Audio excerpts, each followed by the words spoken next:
Did you know that a single workout can boost attention for hours in people with ADHD?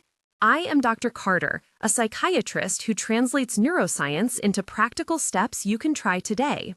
In this video, I will explain what moves in the brain during ADHD, why one exercise session can act like a short-term amplifier for focus, which types of activity work best, and a simple routine you can do this week to test it. If you watched our episodes on sleep and nutrition, this is the active next step that turns those gains into clearer attention in daily life.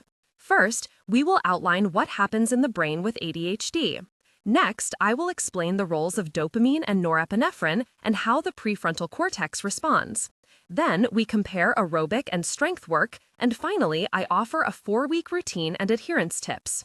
Stay with me to the end for a 15-minute session you can do in your hallway that many patients call a true on switch. You are not broken for struggling to focus. You just need tools that play to your brain chemistry, and movement is one of the best. ADHD is a pattern of persistent inattentiveness, impulsivity, and sometimes hyperactivity that interferes with daily life. In practical terms, that looks like missing steps in a task, starting several things at once, or reacting before thinking. These behaviors are linked to differences in neurotransmitter systems and network activity rather than moral failure. Think of attention as the spotlight managed by the prefrontal cortex. In ADHD, that spotlight is harder to aim and keep steady because levels of dopamine and norepinephrine can be less responsive to routine cues. You may ask why that matters for a single session of exercise. The answer is that physical activity temporarily changes neurotransmitter signaling and network synchrony, which can make the prefrontal cortex more able to hold that spotlight on one task. At the biological level, exercise increases dopamine and norepinephrine and enhances blood flow to the prefrontal cortex, transiently improving signal-to-noise in attention circuits. Dopamine acts like a key that unlocks motivated focus, while norepinephrine raises arousal and readiness to respond. A 2016 meta-analysis in the Journal of Attention Disorders and several randomized trials found that moderate-intensity aerobic sessions for 20 to 30 minutes produce measurable improvements in attention that last a couple of hours. Picture dopamine as the volume knob for motivation and norepinephrine as the light that sharpens contrast. Movement turns both knobs. A quick dialogue illustrates this in clinic. Alex, a college student with ADHD, tells me quietly, "I always leave study sessions distracted." I ask Alex, "Have you ever tried a short run before studying today?" Alex answers, "I tried once and I felt calmer and could read without checking my phone every minute." I reply, "That immediate calm is the norepinephrine and dopamine shift at work, and we can turn it into a routine." You can hear footsteps on pavement, feel the breeze on your skin, smell wet grass after rain, and notice the steady rhythm of breathing as the brain shifts its chemistry. Those sensory cues help anchor the change. This is a good place to pause and ask you a question in the comments. I want to know what stops you from starting an exercise routine. Type one word only, like time, motivation, fatigue, pain, or weather. Your reply helps everyone here and helps me design follow-up videos. Please write that one word now and then keep watching. Now let us compare the two main categories of exercise relevant for ADHD, aerobic and strength. Aerobic activity like brisk walking, jogging, cycling, or an indoor step raises heart rate and breathing, releasing dopamine and norepinephrine quickly. Practically, this is the session that gives an immediate focus boost for 2 to 3 hours. Imagine a 30-minute brisk walk where you see the sun through trees, hear birds or urban hum, and feel steady footfalls under your shoes. That sensory rhythm and increased blood flow help clear the fog. I recommend moderate intensity where you can speak a few words but not sing.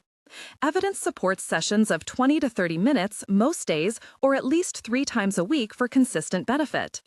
Strength or resistance training, such as bodyweight squats, push-ups, or light weights, works through overlapping but partly different mechanisms. Strength training raises IGF-1 and supports structural changes in the brain, improving impulse control and executive function over weeks. Metaphorically, strength work gives your prefrontal cortex a pause button it can press when impulse arises. A short exchange with a trainer shows this. Marcus, the trainer, says, try 3 sets of bodyweight squats with a slow count and focus on form. The trainee replies, I feel my breathing and muscles fire and my mind stops jumping. Marcus responds, good, that focus on sensation is part of the training. Sensory details matter here too. The cold grip of a kettlebell, the burn in quadriceps, the metallic smell of a gym, the muted thud of feet on rubber mat all reinforce mindful presence and strengthen circuits that manage impulsivity. Implementing these ideas requires a plan you can actually follow. For adults with busy schedules, I suggest a short routine, a 5-minute warm-up, 20 minutes of aerobic work, or a 15-minute mix session combining 10 minutes cardio and 10 minutes strength, and a 5-minute cool-down. Try to schedule the session 30 to 60 minutes before tasks where you need peak focus, like a study block or important meeting. For teenagers or children, coordinate with school staff. Maria, a middle school teacher I work with, adapts a 15-minute recess sprint circuit and reports, students return calmer and complete class tasks faster. For young children, keep it playful with movement breaks that include jumping and tag and involve a parent or caregiver named Rosa or Sam. Always start small. Week 1, try 3 sessions of 10 minutes. Week 2, increase to 15. Week 3, add a strength set. Week 4, aim for 30 minutes 3 times a week. Feel the soles of your shoes, the breath in your chest, the heartbeat rising, and the satisfying muscle warmth. Those sensory anchors make routines stick. Consistency is the hardest part for many people with ADHD, so use behavioral hacks. Start with tiny habits, pair exercise with a preferred stimulus, like music you enjoy, or gamify the process with a step challenge with a friend named Leah or a colleague named Dr. Lee who checks in. Use a visible marker on your calendar, a simple alarm tone, or a reward after completion. If time is the barrier, try a 5-minute burst of high movement at your desk or in a hallway. If motivation is the barrier, recruit an accountability partner like Marcus the trainer or Sam the friend who meets you once a week. Safety matters. If you have medical conditions, consult your doctor or a nurse such as Rosa before starting, and stop if you feel chest pain, dizziness, or severe shortness of breath. Tension can appear when you try to change routine and do not see immediate progress. That stress feels sharp in the chest and loud in your head. Pause, breathe, and remind yourself this is a learning process. A focused anecdote. A patient named Elena began with 5 minutes of walking, and these days, she reports weeks later, I can sit through a lecture and my mind wanders less. That change took small steps and external supports from her teacher Maria and trainer Marcus. The difficult early days are normal, and sensory cues like the relief of cooling sweat or the calming hum of steady breathing become signs of success. To summarize, a single workout can meaningfully improve attention for hours by increasing dopamine and norepinephrine and by priming the prefrontal cortex.